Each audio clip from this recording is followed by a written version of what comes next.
بسم الله والحمد لله والصلاة والسلام على رسول الله وعلى آله واصحابه اجمعين. لومړی خو ټول هغه څخه زړه له تله مننه کوم چې تر دې دمه زموږ سره زموږ چینل یې سبسکرایب کړی دی. که مو زموږ چینل نه وي سبسکرایب کړی مهرباني وکړئ په سبسکرایب بټن باندې کلیک وکړئ د بیل آیکون کلیک کړئ تر څو تاسو د نوي ویډیوګانو د پورته کولو څخه باخبره اوسئ. که مو ویډیو خوښه شوه نو لایک یې کړئ. د نورو سره د شریکولو لپاره په شیر بټن باندې کلیک وکړئ چې ترڅو هغوی هم ترېنه ګټه پورته کړي. خپل نظر یا وړاندیز زموږ سره د کمنټ په برخه کې شریک کړئ ترڅو دا پروګرام لا پسې ښه شي. د امریکا په متحده ایالاتو کې د پوهې ازموینې پوښتنې او ځوابونه د دې بیاناتو څخه کوم یو د موټر چلولو او درملو استعمال یا خوړلو په اړه رښتیا دی؟ ډېری د زکام یا ریزش درمل کولی شي چې یو سړی خوبوړی کړي. د مخدره توکو څخه ډېر درمل نشي کولی چې ستاسو د موټر چلولو وړتیا زیانمنه کړي که چیرې په وړاندیز شوي اندازه استعمال شي.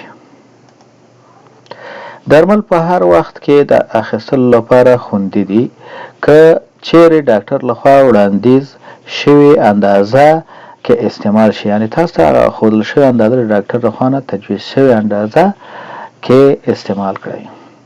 سم ځواب دی ډېری د زکام یا ریزش درمل کولی شي چې یو سړی خوبوړی کړي. 132 پوښتنه: تاسو یو ژېړ سترګک وهونکی ترافیکي څراغ په څلورلارې یا چوک کې رانږدې کیدونکي یاست. تاسو باید سرولار څخه د تېرېدو د مخه ودرېږئ، ورو او په احتیاط سره پر مخ لاړ شئ، د مخکې تګ یا حرکت څخه انتظار وباسئ چې څراغ شین شي. سم ځواب دی ورو او په احتیاط سره پر مخ لاړ شئ. 133 پوښتنه: تاسو کېدای شي چې د یو موټر څخه مخکې شئ که تاسو په غونډۍ یا تاو ځای کې یاست. که تاسو په سړک کې یاست او جامده کرښه ستاسو لوري ته وي. که تاسو په سړک کې یاست او ماته کرښه ستاسو خوا یا لوري ته وي. سم ځواب دی که تاسو په سړک کې یاست او ماته کرښه ستاسو خوا یا لوري ته وي. که ستاسو موټر ټایرونه په سړک کې د اوبو له امله کشش له لاسه ورکړي نو تاسو باید په تدریجي ډول سره ورو شئ او بریک مه نیسئ. په دوامداره سرعت کې موټر چلوئ ترڅو ستاسو موټر غوره کشش پیدا کړي. په کلک ډول سره بریک ونیسئ ترڅو د موټر د ښویېدو څخه مخنیوی وشي. سم ځواب دی په تدریجي ډول سره ورو شئ او بریک مه نیسئ. دا ترافیکي نښه تاسو ته درښیي چې ښي لور ته تاو شئ. درې لارې یا ټي انټرسیکشن دی. لاین مو تبدیل کړئ یا بل لاین ته واوړئ.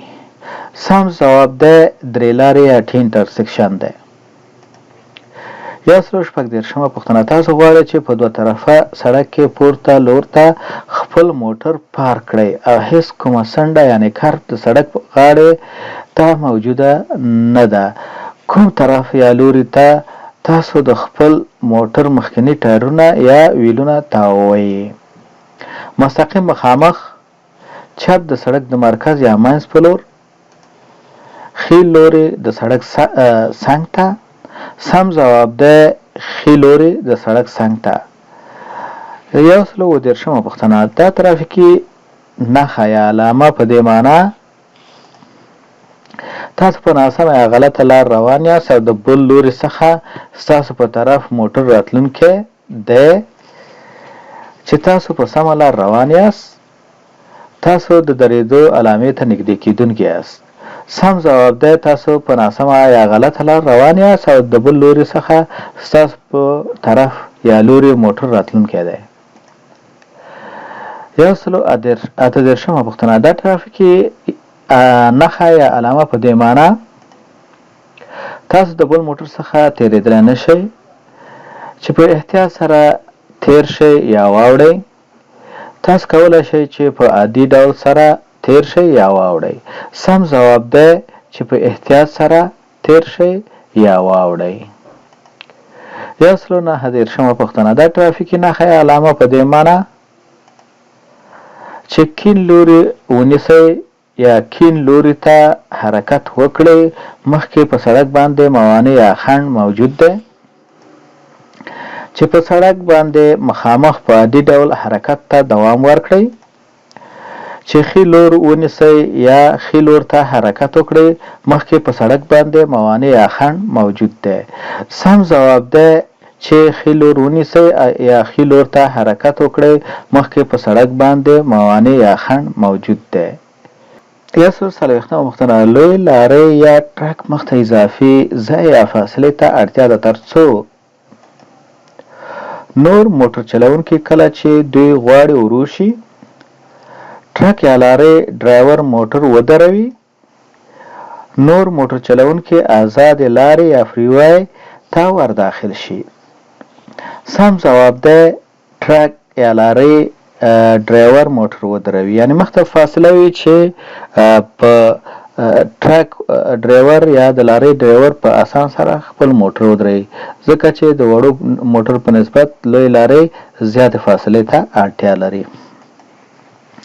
ستاسو څخه زړه له تله مننه کوم چې تر دې دمه زما